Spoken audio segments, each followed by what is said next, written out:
జై కాంగ్రెస్, జై జై కాంగ్రెస్. మిత్రులారా, ఆ ఫోటోలు దించండి, ఆ ఫోటోలు దించు దించు చూసిన దించు.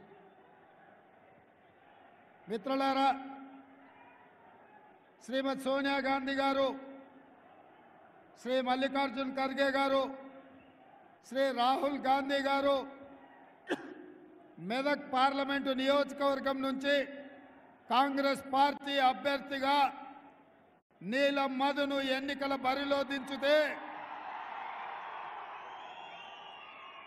మన అభిమాన నాయకుడు కన్యాకుమారి నుంచి కశ్మీర్ వరకు 150 రోజులు 4000 కిలోమీటర్లు మండు టెండలో మంచు కొండల్లో పాదయాత్ర చేసి, అదేవిధంగా మణిపూర్ నుంచి ముంబై వరకు 6700 కిలోమీటర్లు యాత్ర చేసి ఈ దేశంలో ఉన్న దళితులు, గిరిజనులు, ఆదివాసీలు, మహిళలు, మైనారిటీలు, విద్యార్థులు, నిరుద్యోగుల, యువకుల యొక్క గుండె చప్పుడు విని ఈరోజు మెదక్ పార్లమెంటులో నీలం మధును గెలిపించడానికి, మనకు అండగా నిలబడడానికి శ్రీ రాహుల్ గాంధీ గారు విచ్చేసి ఈ నర్సాపూర్ నియోజకవర్గంలో కాంగ్రెస్ పార్టీ నాయకులు ఏర్పాటు చేసిన జనజాతరలో పాల్గొని ఈరోజు ఈ ఎన్నికల్లో విజయం సాధించడానికి వారు రావడాన్ని సంతోషిస్తూ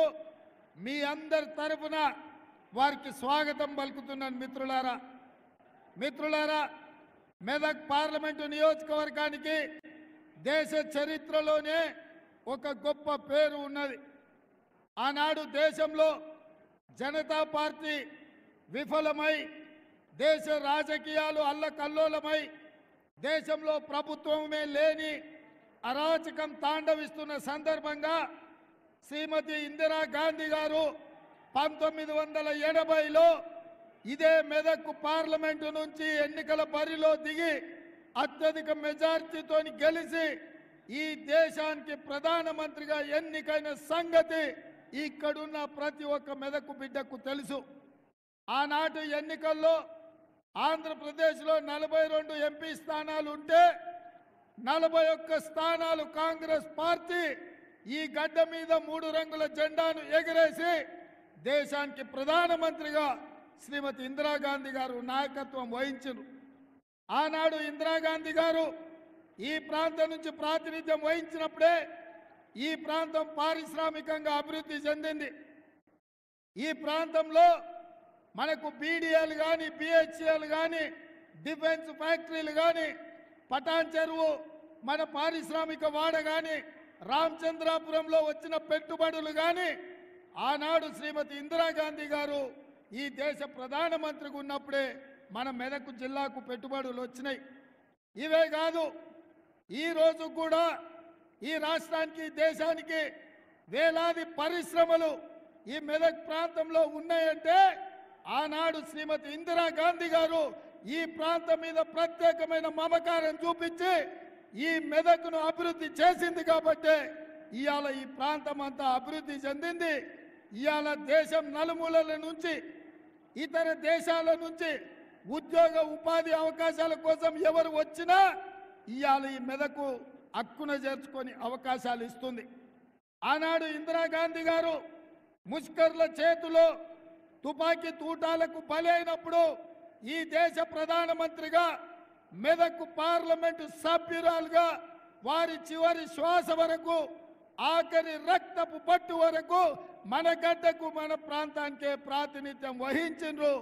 వారు ఇక్కడి నుంచే ప్రాతినిధ్యం వహించినప్పుడు కీర్తిశేషులు అయ్యిండ్రు.